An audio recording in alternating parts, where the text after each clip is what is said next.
मनापासूनच बोलले.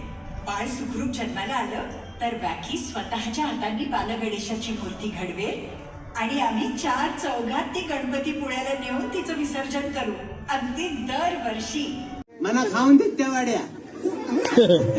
बरं, खाऊ देत. देव भावाचा भुकेला असतो. हा मग भाऊ कोणाचा? हा भाऊ.